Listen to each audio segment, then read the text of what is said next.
Data reported to the bridge as usual for Red Alert, even though they were still in space dock, and there stood that annoying Worf glaring at him as if to say, "I will tolerate your existence because you are my superior officer, but I would just as soon kill you."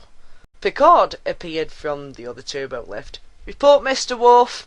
There has been an explosion on Deck 6, Section 19. Security and medical are responding. It's in Dr. Crusher's quarters, sir." Picard started to lose his composure for just an instant, then stoically continued. "Are the fire containment fields working?" "Yes, sir. Fire is extinguished." "I'm going down there. Number 1, you have the bridge." Data seemed calm as he worked at his console, but his mind was racing faster than usual. If the blast had not incinerated everything properly, they would be able to trace his semen from the pseudo-RNA sequence. It was not too long that Picard had called a meeting of the senior officers. Data did his best to act surprised when the captain told them that Beverly had been killed in the explosion. "Data, I don't recall ever hearing of a neural stimulator exploding like that before. Do you know of any cases like this?" "Yes, sir. There have been 31 reported cases of drastic neural stimulator malfunction, most of them before the phased overload shunt was incorporated on Stardate 25662. However, 9 cases have occurred since then, 6 because of an irregular power supply in the oscillating fizz-buckle manifold, 1 when the vortex inverter..." "Data, I don't need to know exactly why each one exploded. Why did the captain always do that?" "Oh, the others did it once in a while too, but mostly Picard." "Picard asks me a question. I try to answer it to the best of my ability. After all, I would not want to leave out something important. Picard stops me after about 2 sentences. Well, if he did not want to know the answer, why did he ask the question?" Yes, he would have to take care of Picard next. Day-to-day dreamed of Jean-Luc's hard body, his sinewy limbs, and his firm little butt straining against Data's own manhood. Of course, he ended up getting another excruciating hard-on. Jean-Luc Picard stared at his breakfast. He would normally have eaten with Beverly, but that wasn't going to happen anymore. Then he heard the door chime. He was surprised to see Data in the doorway. "What can I do for you, Mr. Data?"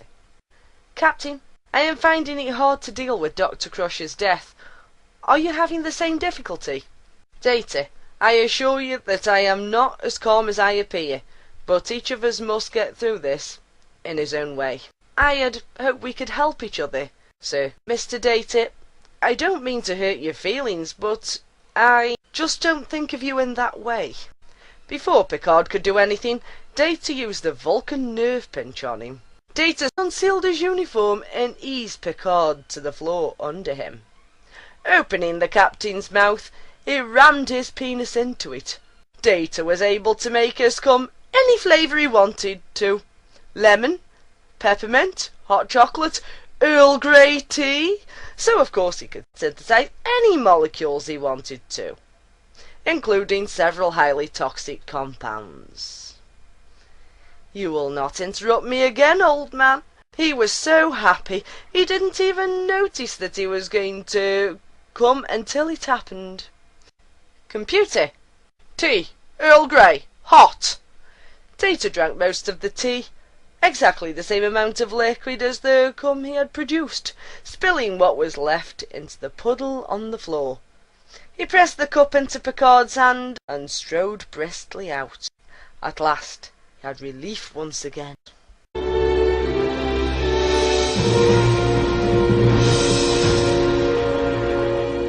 Data and Geordi entered the observation lounge to see Riker, Worf, and Selar, along with Admiral No Funny Shit from Starbase 173. "Gentlemen, I regret to inform you that Captain Picard is dead. We have determined the cause of death to be poisoning. According to replicator records, he ordered tea at 0726 hours. He was found beside the replicator with the teacup in his hand and tea spilled on the floor. My team scanned and found 5 grams per litre of Andorian brogamoid toxin in the tea." "But that's impossible! Nobody can just go and make something like that in the replicator. It wouldn't comply." "Yes, I suspect foul play as well.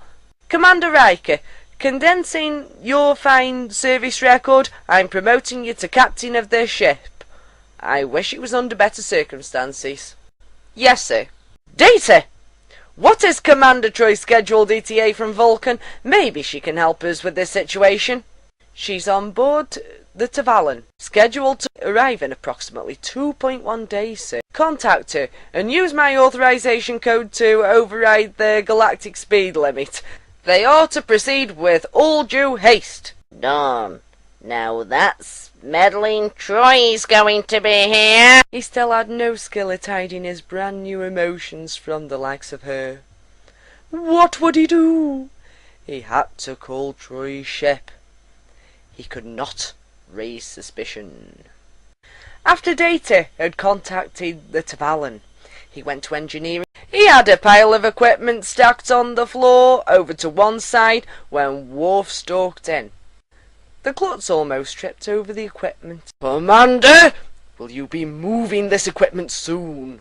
Data managed a polite little good android attitude.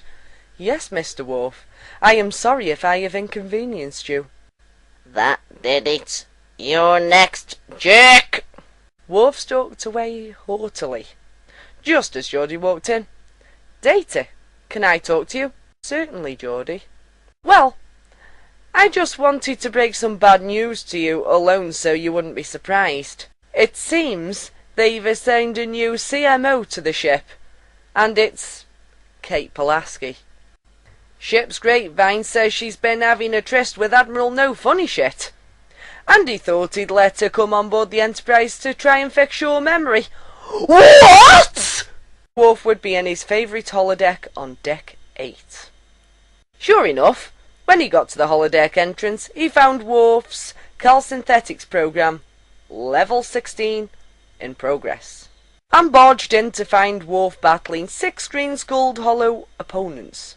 Data knew that Worf's routinely disabled the holodeck safety protocols.